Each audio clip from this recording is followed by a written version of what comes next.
Os irmãos têm percebido que as exposições, elas, nesse ponto aqui de Deuteronômio, elas são sempre de poucos versículos, né? 4 versículos, 2 versículos, 1 versículo, como já aconteceu. Semana que vem vai ser assim, 1 versículo, verso 5 só.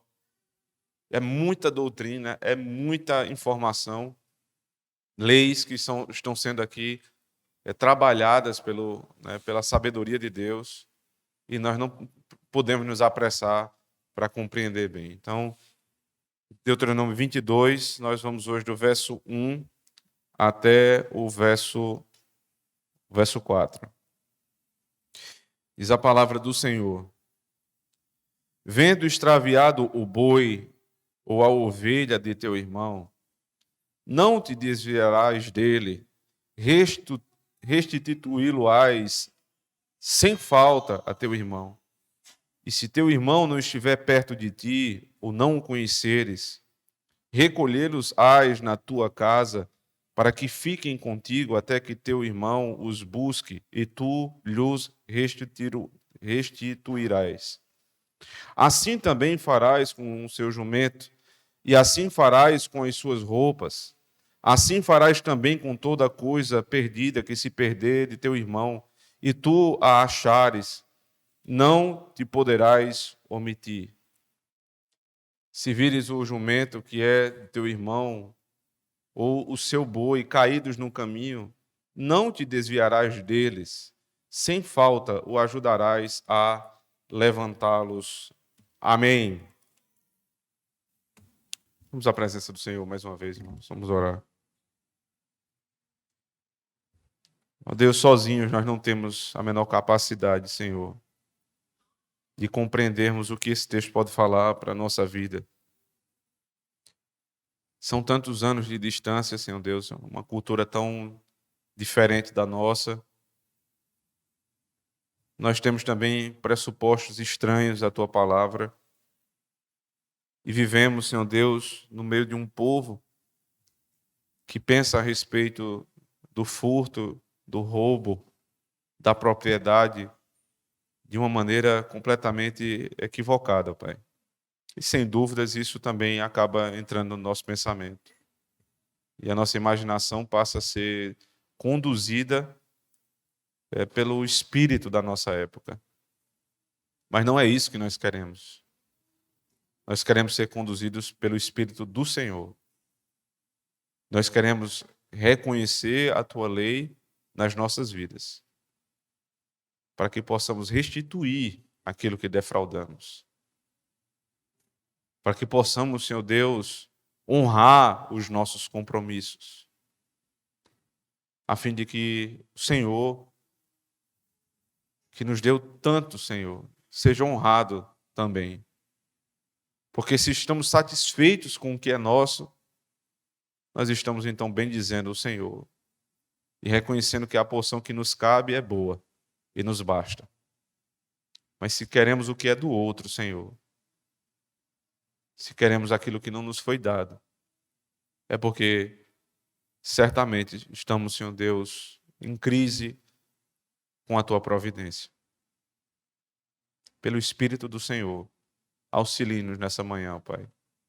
Quanto a mim, enche-me dele, usa-me, apesar de mim mesmo, Senhor, para que o Teu povo possa ouvir a Tua voz essa manhã e ser rica e poderosamente impactado e transformado por ela. Em nome de Cristo, nosso Senhor. Amém. A nossa cultura diz: achado não é roubado. Quem perdeu é desleixado. Esse é o provérbio que é utilizado nos nossos tempos. Achado não é roubado. Quem perdeu é desleixado.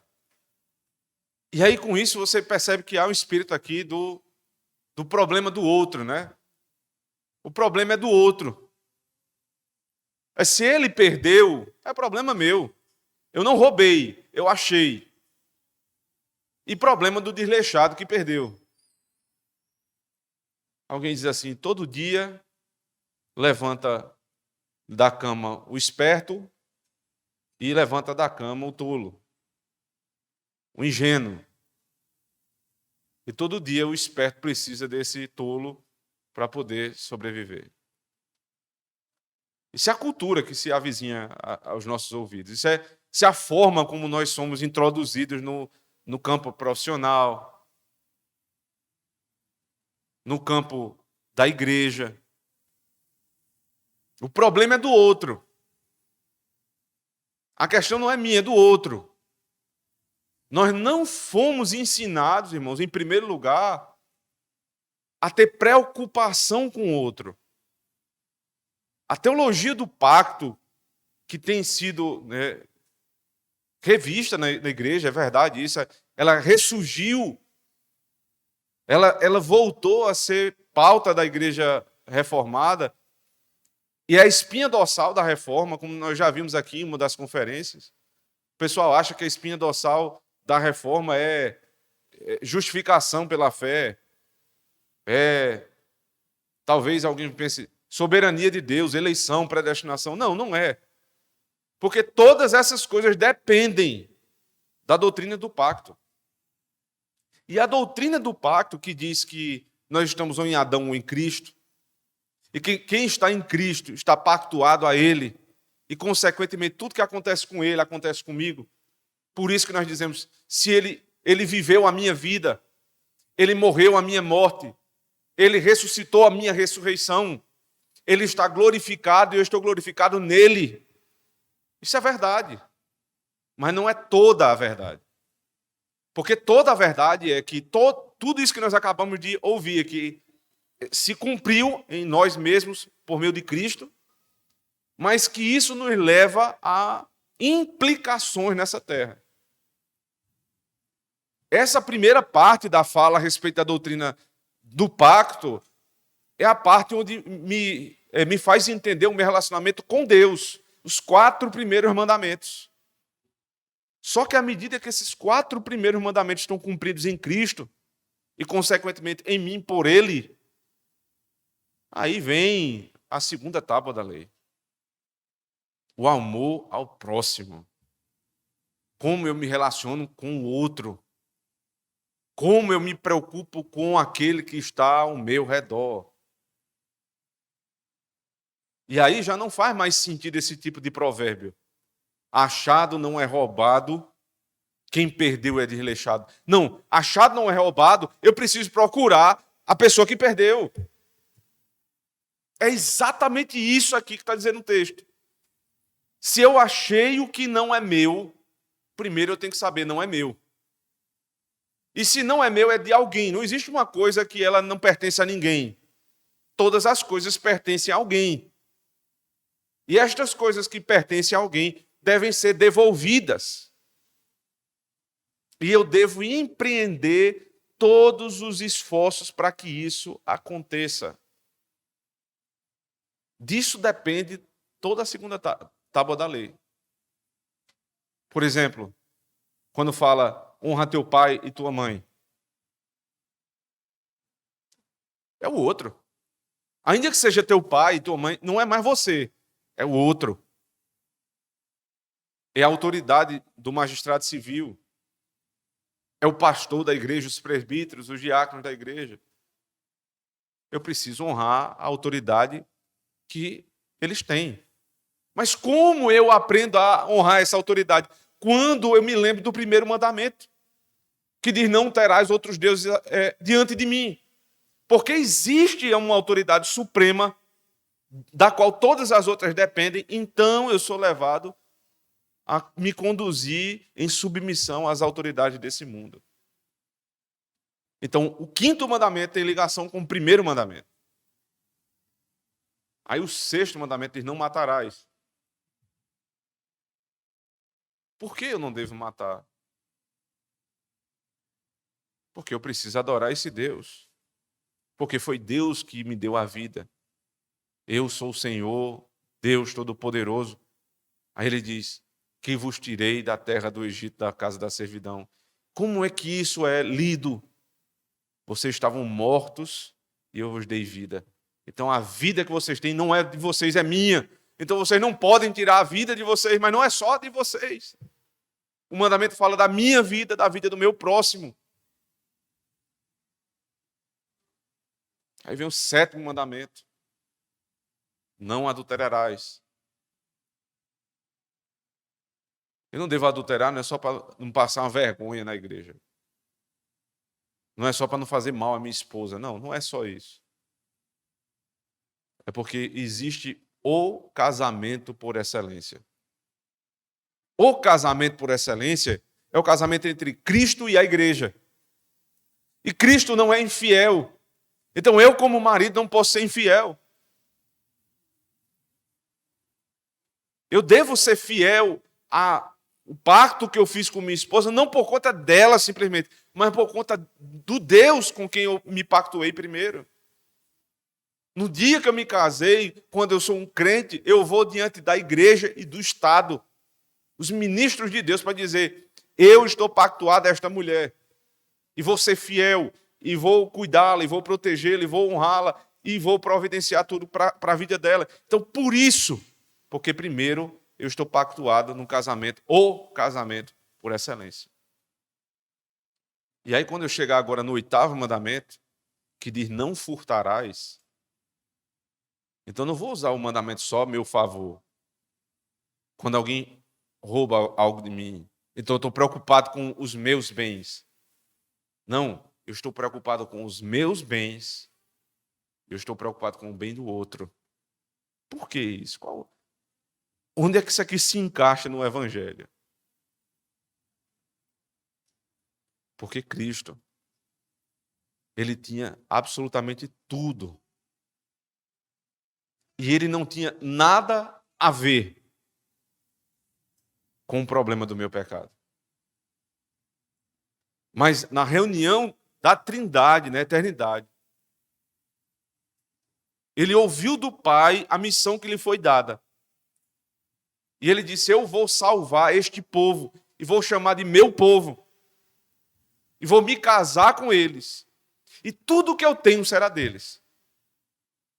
Cristo se importa com aqueles com quem ele está pactuado. Ele se importa com aquilo que nós nem tínhamos e agora temos nele. É por isso que eu não devo furtar. É porque aquele que tinha tudo se fez nada, para que eu que não tinha nada pudesse ter tudo. Ele se importou comigo. Agora eu vou me importar, não apenas comigo, mas também com os bens do meu próximo. Veja que o mandamento aqui que está sendo desenvolvido, certamente é o 8º mandamento, não tenha dúvida disso. Não furtarás. Aqui são aplicações circunstanciais, causuísticas, né? Assim é chamado na lei mosaica, a lei causuística. Existe um caso prático e ele está aqui aplicando o mandamento no caso prático. Ele diz assim, verso 1: vendo extraviado o boi ou ovelha do teu irmão, percebe? Não te desviarás deles. Aí, no final do verso 1, você vai restituir sem falta ao teu irmão. E aí no verso 2, e se teu irmão. E aí parece que a preocupação aqui é só com o irmão na fé. Porque é o teu irmão. Os fariseus, eles interpretam textos como esse da seguinte maneira: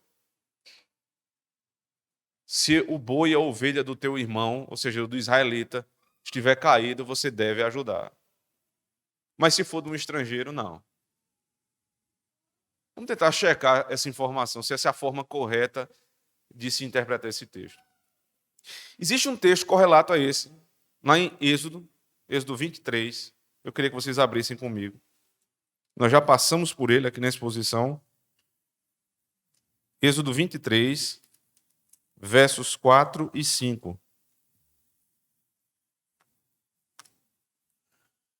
Para quem tem uma memória boa, Êxodo 23 faz parte do final da chamada Lei do Pacto, ou Livro do Pacto.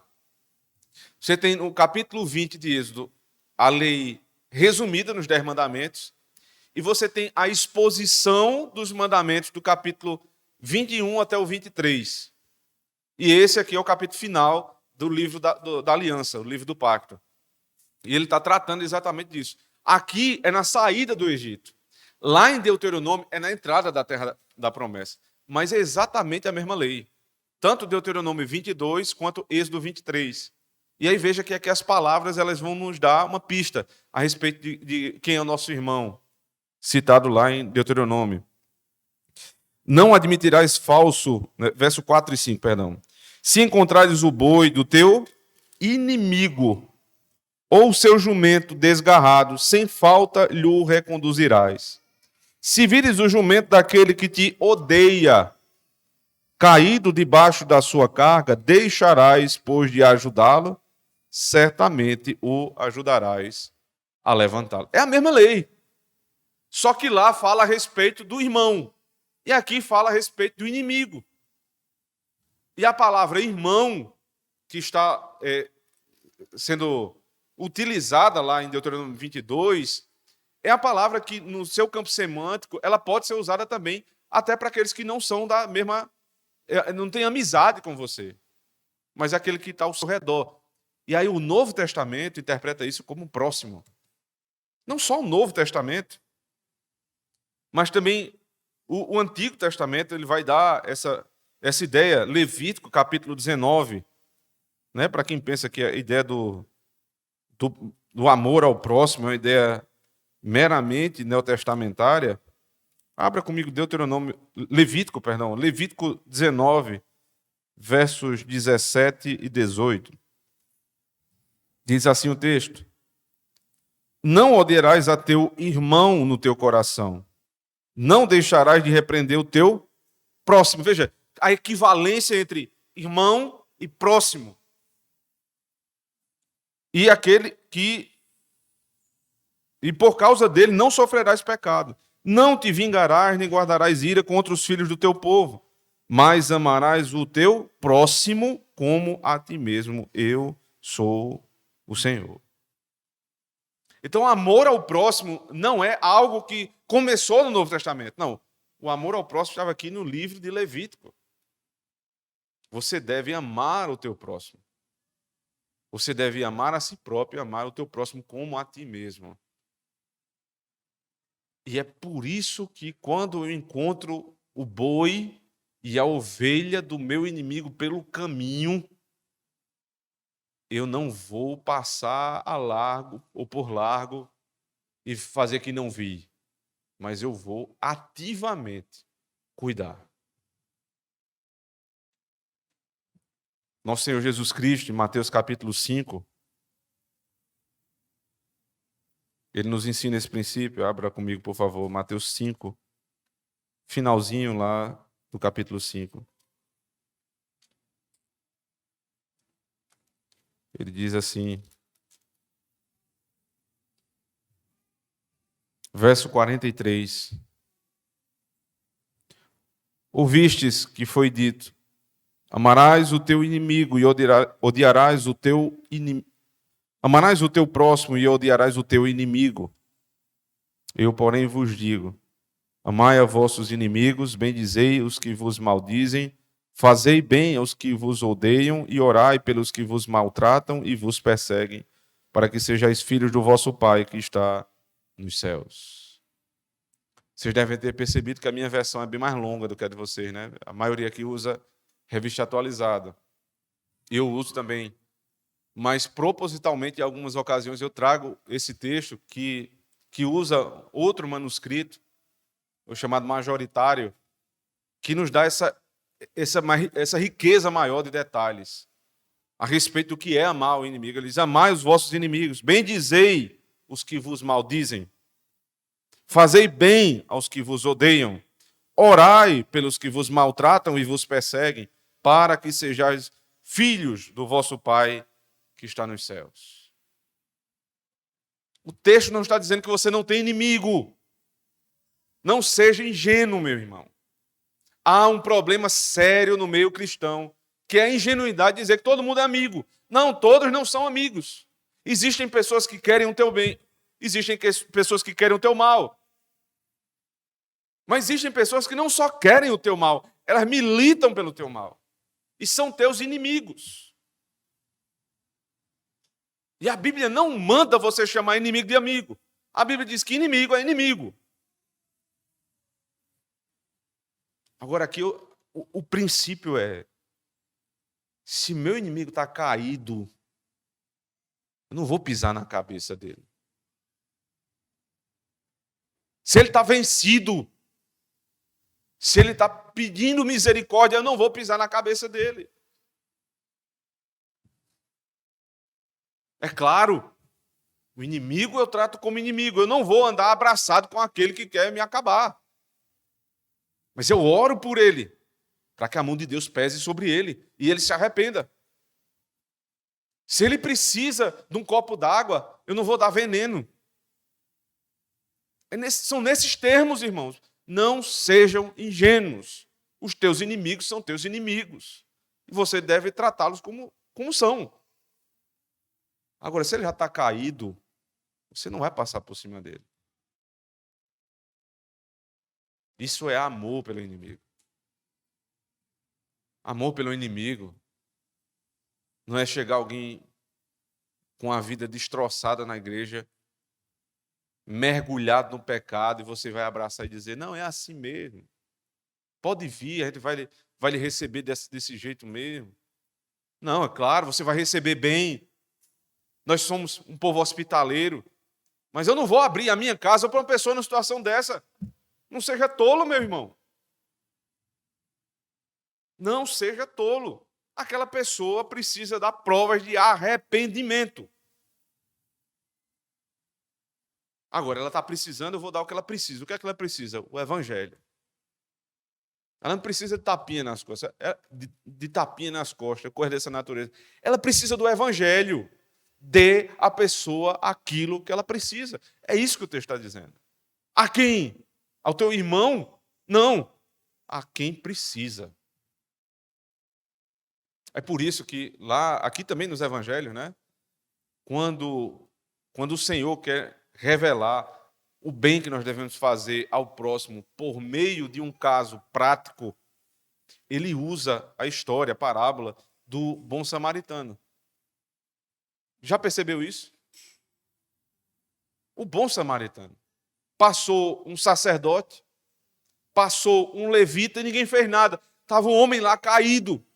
E aí passou um samaritano, que era considerado judeu, de segunda ou terceira classe, e ajudou o homem.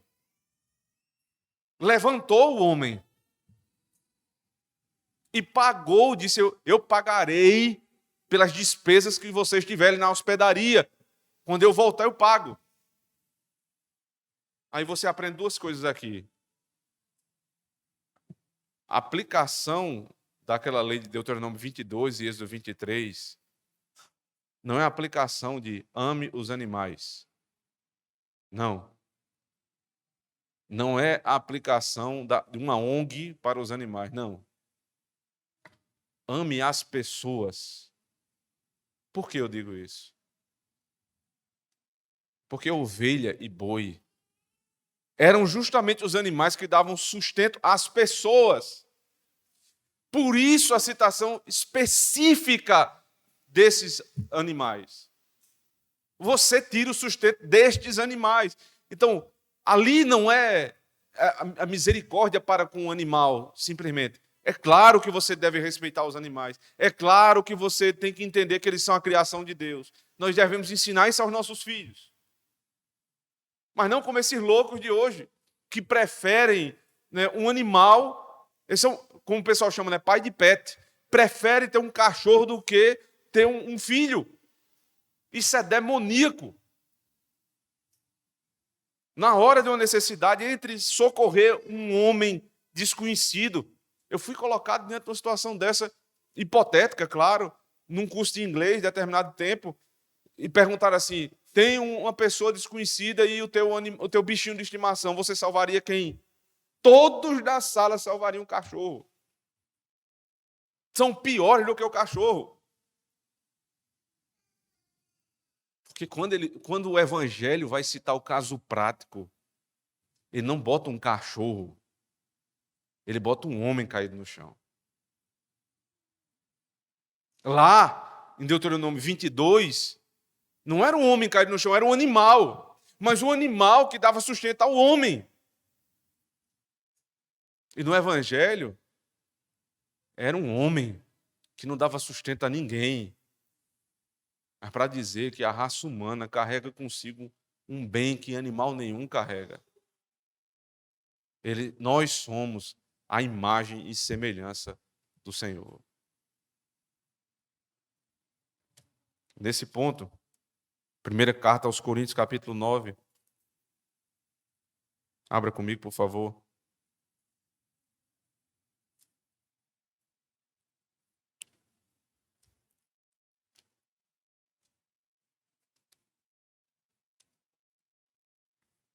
O apóstolo Paulo está defendendo aqui o direito que ele tem de ser sustentado pela igreja, mas veja qual é a comparação que ele faz no verso 9. Verso 8 e 9. Digo eu isto segundo os homens, ou não diz a lei também o mesmo? Porque na lei de Moisés está escrito: não atarás a boca ao boi que trilha o grão. Porventura tem Deus cuidado dos bois? Ou não diz certamente por nós? Você acha que Deus está preocupado com o boi?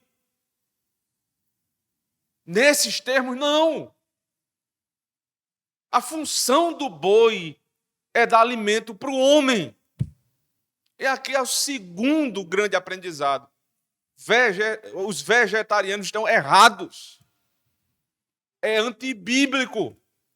Deus deu o boi ao homem. A picanha é uma bênção.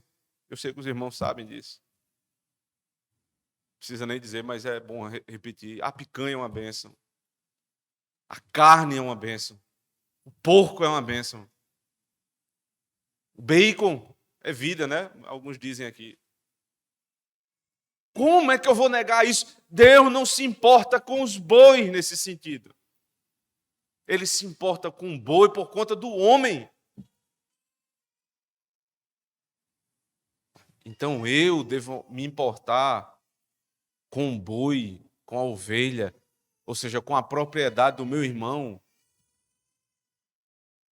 por conta que foi dado a ele por Deus. Deus deu a ele o boi e a ovelha. Quem? Não importa. Se é meu irmão, se é alguém que congrega comigo, se é alguém que eu amo ou quem eu odeio. Não importa. Se é dele, é dele. O Catecismo Maior de Westminster, ele é fantástico, né? Um documento maravilhoso. Quando ele vai tratar do oitavo mandamento, ouçam a extensão do que é não furtarás. Preste bem atenção. Na pergunta 141, ele diz: quais são os deveres exigidos no oitavo mandamento? Os deveres exigidos no oitavo mandamento são a verdade, a fidelidade e a justiça nos contratos. Observe que lá em Deuteronômio 22, não há mentira.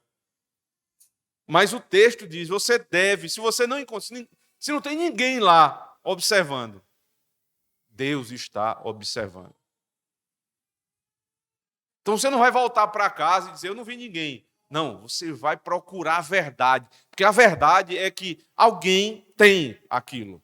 Aquele boi, aquela ovelha é de alguém. Seja fiel com o bem do outro, dando a cada um que lhe é devido. A restituição de bens ilicitamente tirados de seus legítimos donos, a doação e a concessão de empréstimo livremente, conforme as nossas forças e as necessidades de outrem. Veja agora. A moderação de nossos juízos, vontades e afetos em relação às riquezas desse mundo. A moderação. A Bíblia diz, o amor do dinheiro é o princípio dos males. Não é o dinheiro. O problema não é o dinheiro, o problema não são as riquezas. Se você um dia for rico, meu irmão, você pode abençoar muito o reino de Deus. Agora, se o teu amor está no dinheiro, os teus afetos estão no dinheiro, você é uma pessoa que está vendida ao dinheiro. Aí você realmente vai ter dificuldade. Se você achar alguma coisa de alguém, Se você, por exemplo, tiver uma negociação onde você sabe que a pessoa está em desvantagem, mas que a pessoa precisa daquele dinheiro, você não se afeiçoa ao outro, porque teu afeto está no dinheiro. Ninguém pode amar dois senhores. Ou se serve a Deus, ou se serve às riquezas. Eu me lembro de uma empresa que veio se instalar aqui em Campina Grande e veio comprar uma empresa familiar grande, uma empresa grande, familiar da cidade. E eles vieram 2 vezes. Primeira vez, eles fizeram uma proposta. Disseram, nós queremos comprar a empresa de vocês, eles são uma multinacional, e nós queremos nos instalar aqui em Campina Grande, nesse Parque Fabril de vocês. O dono disse, não, eu não vou vender, porque a fábrica era do meu pai, em honra ao meu pai, eu não vou vender. Aí, certo, tá certo. Passou um tempo, eles voltaram. Aí a proposta já não foi mais essa. Nós vamos comprar a sua fábrica, portanto. Mas se o senhor não quiser vender a sua fábrica, eu vou botar uma fábrica aqui de lado. E eu vou vender tão barato, que eu vou quebrar a sua fábrica. Aí o senhor escolhe, o senhor vai vender ou o senhor não vai vender. Isso não é livre mercado, não, irmãos. Isso aqui é a demonstração de até onde vai a corrupção do homem. Eu vou lhe quebrar, eu vou quebrar a sua empresa, eu vou quebrar a empresa que sustenta centenas de pessoas. Eu vou quebrar a honra da tua família se você não me der o que eu quero. Não foi para isso que Deus nos deu condições, irmãos. Porque é do outro. Não é meu, é do outro. Se é do outro, eu não vou tomar.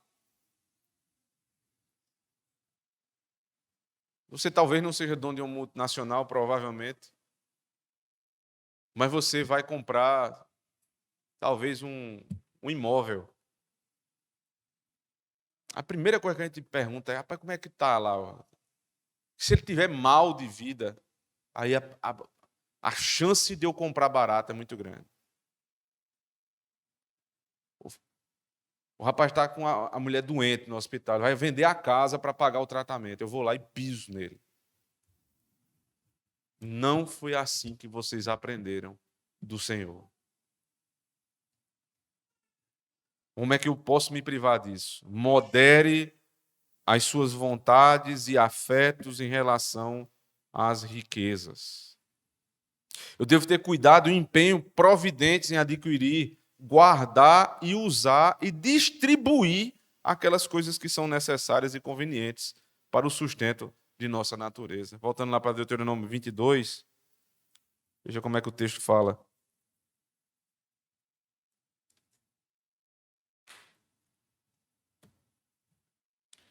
Verso 2, se teu irmão não estiver perto de ti, ou não conheceres, conhecê-los-ás na tua casa, para que fique, recolhê-los-ás na tua casa, para que fiquem contigo, até que teu irmão os busque, e tu lhes restituirás. Guarde. Se você encontrou alguma coisa, a primeira coisa que você tem que fazer é procurar o dono.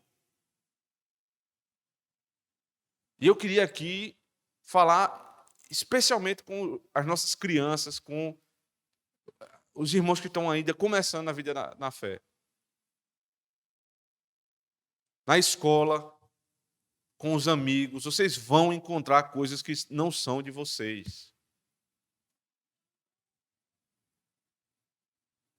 Não é teu, não queira.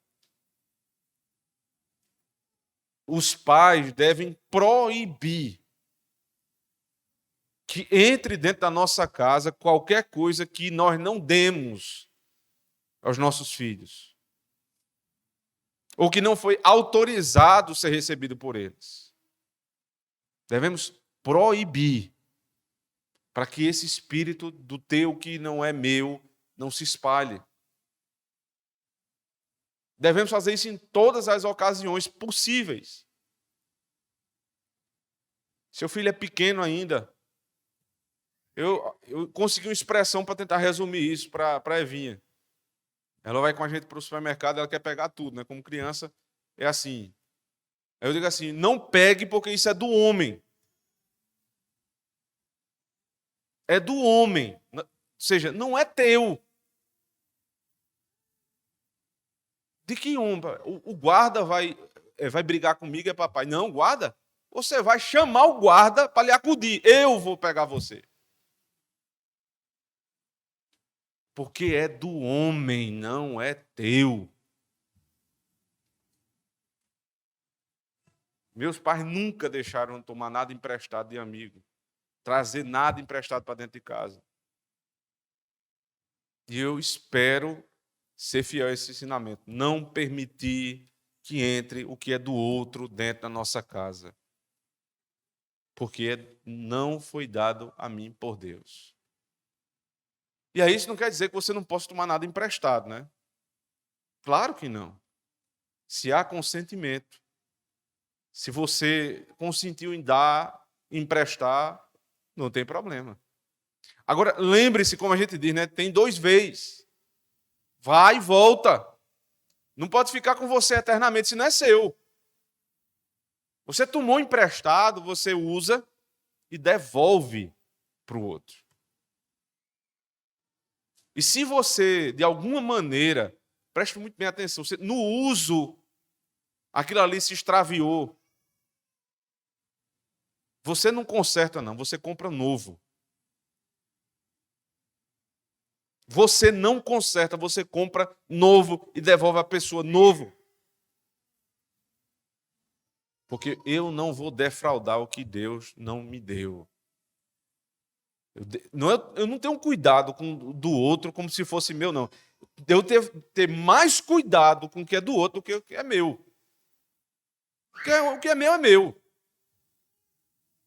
E, por óbvio, o que é do outro é do outro. Então, eu tenho que ter mais cuidado ainda com essas coisas. Agora, na parte negativa, o que é proibido, pergunta 142, diz assim: os pecados proibidos no 8º mandamento, além da negligência dos deveres exigidos, são o furto, o roubo, o tráfico de seres humanos e a recepção de qualquer coisa furtada, as transações fraudulentas, os pesos e medidas falsos, a remoção de marcos de propriedade. Desapropriação.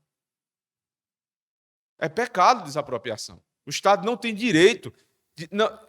Mas eu quero passar uma estrada aqui. Sim, mas o terreno é meu. Não quero vender.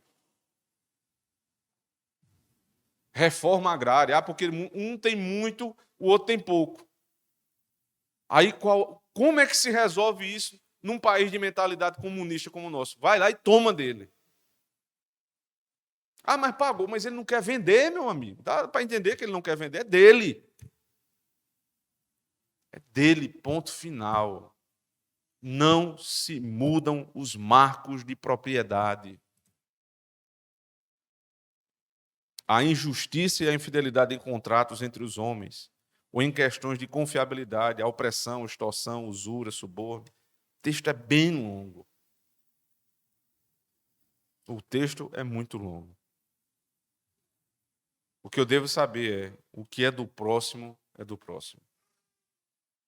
No verso 2 diz: e se o teu irmão não estiver perto de ti, ou não o conheceres, recolhê-los-ás na tua casa, para que fiquem contigo, até que teu irmão os busque e tu os restituirás. Veja, se o irmão não for buscar, veja, vamos dar um limite a isso aqui. Vai ter uma hora, em determinados casos, que você procurou a pessoa, e aqui uma instrução é: se for em um local fechado, é mais fácil você achar. Se for na igreja, se anuncia no culto, se entrega à diaconia. Nós temos Bíblias aqui guardadas há anos. A gente já procurou o dono, mas não aparece. Provavelmente não faz falta, né? Mas não aparece. Mas está lá guardada. Chega um ponto que passa a ser propriedade tua. Mas se alguém reclamar, o dono reclamar, você devolve. O que eu tenho que fazer na igreja, se for num local, num ambiente público, é uma rodoviária, geralmente tem um departamento lá que cuida disso, achados e perdidos. No teu trabalho, entrega ao teu chefe. Crianças, na escola, entrega o professor. Não é teu. Você precisa ensinar isso aos seus filhos, desde cedo. E aí, para nos encaminhando para o fim, eu queria que vocês abrissem dois textos. Primeiro livro de Samuel, capítulo 12.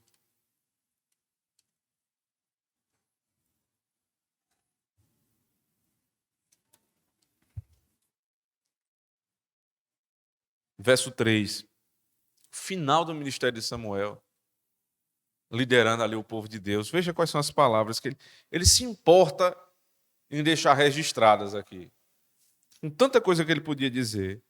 No verso 3 ele diz: Eis-me aqui, testificai contra mim perante o Senhor e perante o seu ungido, a quem o boi tomei, a quem o jumento tomei, e a quem defraudei, a quem tenho oprimido, e de cuja mão tenho recebido suborno, e com ele encobri os meus olhos e vulo restituirei.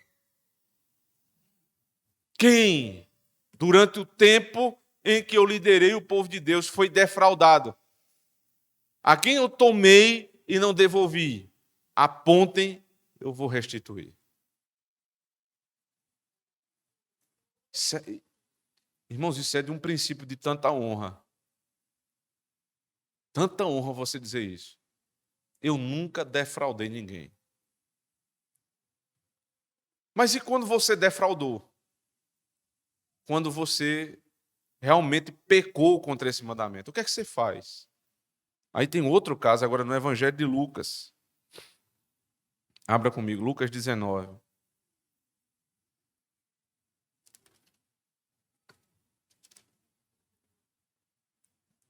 Verso 1 a 10. E tendo Jesus entrado em Jericó, ia passando, e eis ali havia um homem chamado Zaqueu, e era este um chefe dos publicanos, e era rico. E procurava ver quem era Jesus, e não podia por causa da multidão, pois era de pequena estatura. E correndo adiante, subiu a um sicômoro para o ver, porque havia de passar por ali. E quando Jesus chegou àquele lugar, olhando para cima, viu e disse-lhe: Zaqueu, desce depressa, porque hoje me convém pousar em tua casa. E apressando-se, desceu e recebeu alegremente. E vendo todos isto, murmuravam, dizendo que entrara para ser hóspede de um homem pecador. E levantando-se Zaqueu, disse ao Senhor: Senhor, eis que eu dou aos pobres metade dos meus bens, e se em alguma coisa tenho defraudado alguém, o restituo quadruplicado. E disse-lhe Jesus: Hoje veio a salvação a esta casa, pois também este é filho de Abraão, porque o Filho do Homem veio buscar e salvar o que havia se perdido. Quem está perdido? Aqui Cristo veio encontrar o que estava perdido. O boi e a ovelha? Um homem perdido. O homem perdido. Zaqueu. E aí veja como nada se faz longe dos olhos de Deus, né? Zaqueu não conseguia ver Cristo. Cristo nunca tinha visto Zaqueu e sabia o nome dele. Ele queria ver Cristo. Cristo sabia o nome dele. Ele sabe tudo o que você faz. E o furto tem essa característica, né? O furto, por definição, é aquele que você toma sem ninguém ver. O roubo, não. O roubo você toma da pessoa à força, ela vendo. Deus viu que você tomou do outro. Deus viu se você tomou do outro. Mas há esperança para aquele que defraudou alguém. Zaqueu disse: eu vou restituir 4 vezes mais. Aí alguém diz assim: mas Zaqueu era muito bonzinho. Não, ele não era bonzinho. Era o que a lei dizia. Porque Zaqueu, sendo publicano, cobrador de impostos, ele não cobrava o imposto que já era um absurdo, ele cobrava mais para ter a parte dele. E ele tomava daquilo que era o sustento do seu próximo, do boi e da ovelha. Então ele está aplicando aqui o princípio lá de Deuteronômio 22, que foi também exposto em Êxodo. Eu vou restituir 4 vezes mais, porque eu roubei do sustento do meu irmão.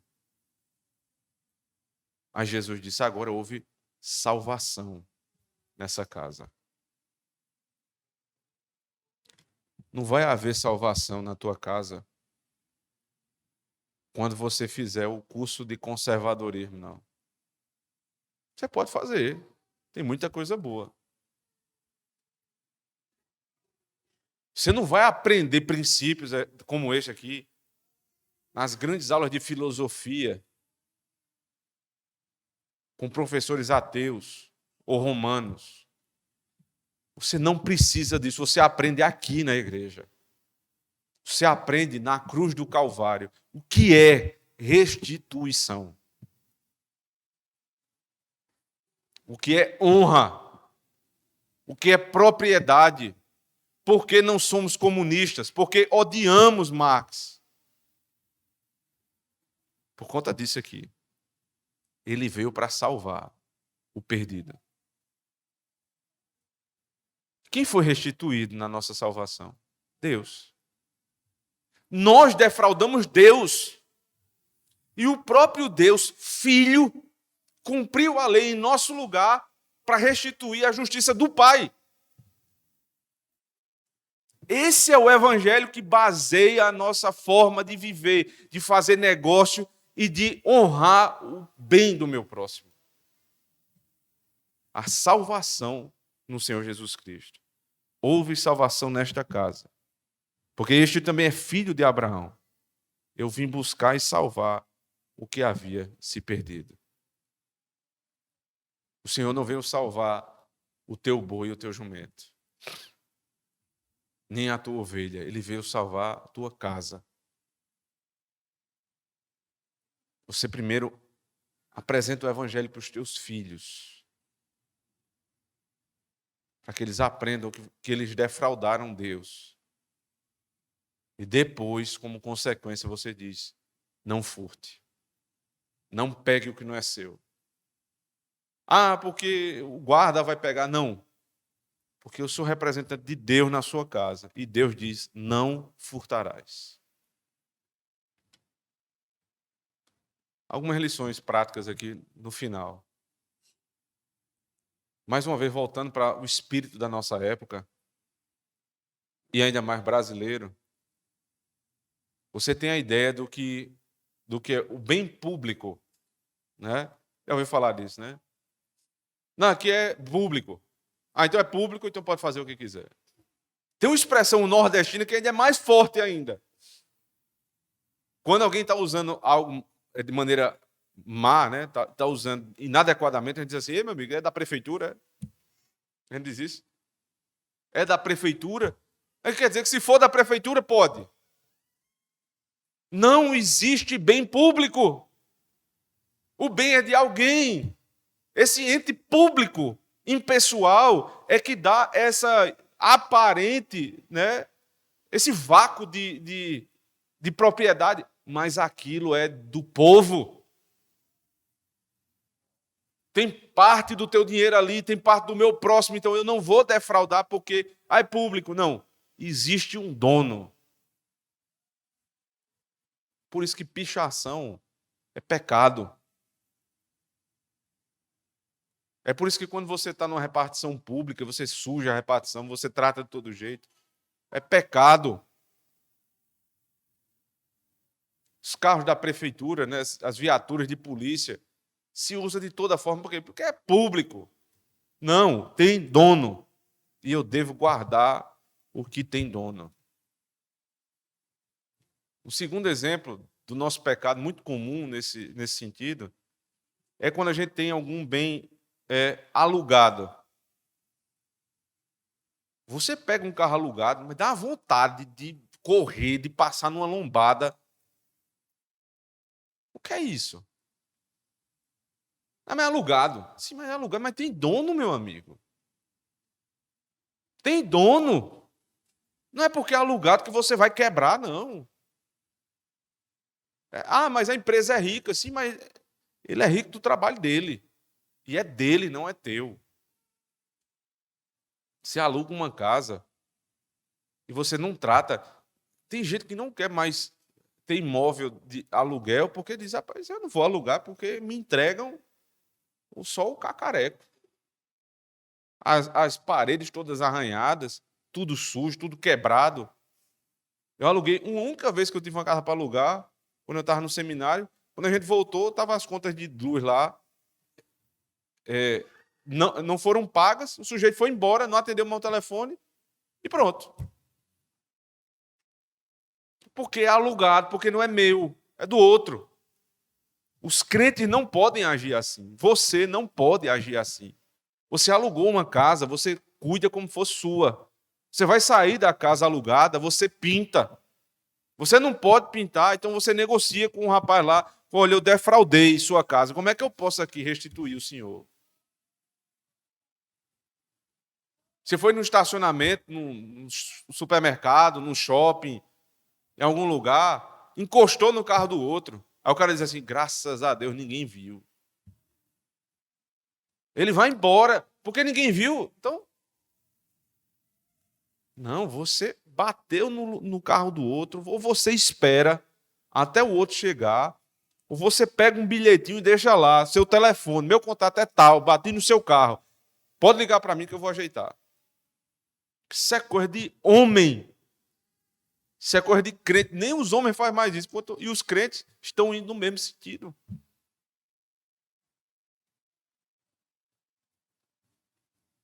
Nessa ideia, né, que há pouco tempo vem tomando mais força de ocupar os espaços, né?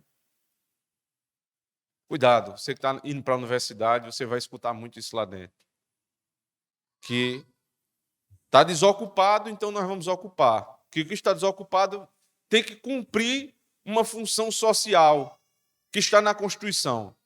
Veja só, em primeiro lugar, a Constituição está errada. Quem dá a função para o bem que tem é o dono, não é a Constituição. Porque é dele. É dele. Se não está cumprindo um papel que você acha que deveria ter, compre o seu e dê esse papel social de vida. Mas não faça isso um do outro. Existe um candidato em São Paulo, Guilherme Boulos. É um homem que, assim, tudo que se chama Deus, ele é contra. Homens como ele, e toda aquela corja de esquerda que está ao redor dele, um crente que vota nesses homens está em pecado, porque eles defendem declaradamente contra esse princípio que está sendo tratado aqui. Eles são contra o oitavo mandamento. Por definição, ocupar é pecado. Não permita que o seu filho entre nessa, nem faça você também.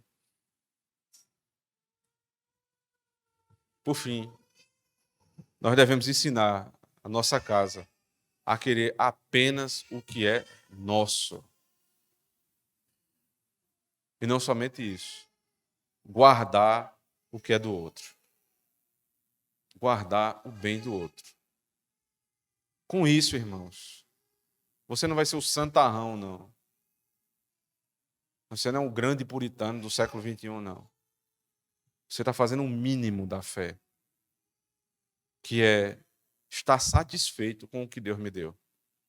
E não querer mais do que a porção que o Senhor determinou que fosse a minha. Isso é uma consequência do Evangelho do Senhor. Amém. Vamos orar ao nosso Deus. Senhor, nosso Deus, muito obrigado pela tua lei. Muito obrigado pela tua graça, Senhor. Porque se muitas vezes fomos negligentes com essa lei, nós agora suplicamos, Senhor, que a quem nós defraudamos, o Senhor nos dê a força, o privilégio de poder restituir. Mas quando defraudamos a Ti, Senhor, é impossível restituir a Tua honra, senão por meio de Cristo. É impossível cumprir a Tua justiça, senão em Cristo. Graças ao Senhor, que nos deu o Teu Filho, que mesmo sendo nós inimigos Teus, o Senhor morreu em nosso lugar. Ajude-nos, Senhor Deus, a quando for necessário, contribuir com o bem do nosso próprio inimigo, para a glória do Teu nome. Amém.